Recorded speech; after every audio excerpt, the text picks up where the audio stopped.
Ça se passe, ça. Une autre forme d'interprétation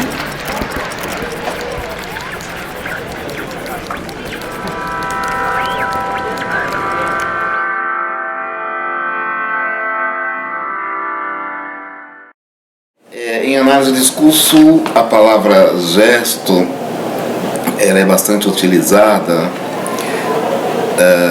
e definida como ato que é tomado no nível simbólico.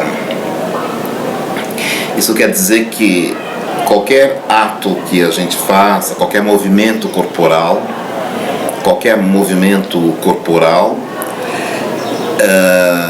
ele é interpretado, ele é significado a partir da relação com o regime de sentidos já historicamente dado. Então a gente tem, por exemplo, se alguém levanta os braços esquerdo, por exemplo, com os punhos fechados, isso pode ser simplesmente alguém levantando o braço esquerdo com o punho fechado, né? Agora, em determinadas situações, esse mesmo gesto corporal de levantar o braço com o punho fechado pode ser interpretado como manifestação de uma posição política, de uma facção política. Então veja bem, eu estou dando o exemplo de uma ação corporal, como poderia dar uma outra qualquer. Agora é importante pensar, é importante alertar que não é o gesto concretamente em si, como uma ação corporal em si, que significa e que é tomado como um conceito para análise do discurso. Em verdade, é a intervenção neste gesto de uma ordem simbólica, ou seja, de uma memória de sentido, de uma memória de discurso. Então, qualquer gesto que você faça, qualquer ação que você faça, pode significar ou não, e quando significa, ela já significa por um sentido já dado. Então, o que faz com que a palavra gesto se transforme em um conceito analítico para a análise do discurso é a relação entre uma ação qualquer, um movimento qualquer, e a ordem simbólica, a formação discursiva, o regime de sentido que intervém naquele gesto e faz ele significar. O Michel Pechet, quando fala de gesto com essa expressão, né, gesto é ato tomado ao nível do simbólico, ele dá esses exemplos muito curiosos, a gente passa até despercebido esses exemplos. O assovio, a vaia, uma bomba que se joga numa manifestação política, são gestos. Mas são gestos não por essas ações mesmo, são gestos porque esses gestos levam a um efeito de sentido.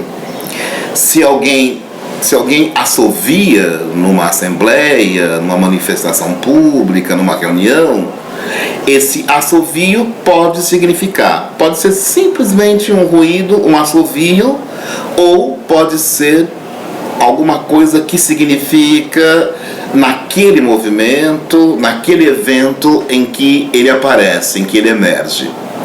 Então é por isso que eu costumo dizer que gesto ele equivale ao acontecimento que se inscreve ou não se inscreve. Então alguém produzir um movimento qualquer sem fazer sentido nenhum é como se fosse um acontecimento que não se inscreve, ou seja, nesse gesto, esse movimento, não intervém nenhuma ordem de sentido, nenhuma memória previamente estabelecida. Agora, a partir desse aspecto, a partir dessa maneira que eu tenho de compreender a palavra gesto, que é muito utilizada no discurso, em verdade, a partir da proposição que fez o Michel Pechet, gesto é ato tomado ao nível do simbólico, é que a Eni Orlandi começou a usar muito nos textos delas, aí vários seguidores, vários outros autores e pesquisadores na corrente de análise do discurso francesa começaram a usar. Então se ouve falar muito de gesto de leitura, gesto de interpretação. Então veja bem que o gesto já não é mais só alguma coisa que a gente localiza como uma ação corporal. O gesto, ele toca já um movimento. Então a gente pensa, para ficar na ideia, digamos, no componente, digamos, que compõe a descrição, a designação de gesto, o gesto é um ato, e esse ato pode ser, por exemplo, o ato de ler. Agora, o ato de ler não só como uma relação entre o leitor e o texto. O que nós vamos chamar de gesto aí, como ato de leitura, é a intervenção entre o texto e o leitor, que faz com que se constitua a leitura como efeito de sentido e o próprio leitor, né? Então, é nesse sentido que Henry Orlandi propõe, então, o gesto como alguma coisa que corresponde a uma intervenção no real do sentido.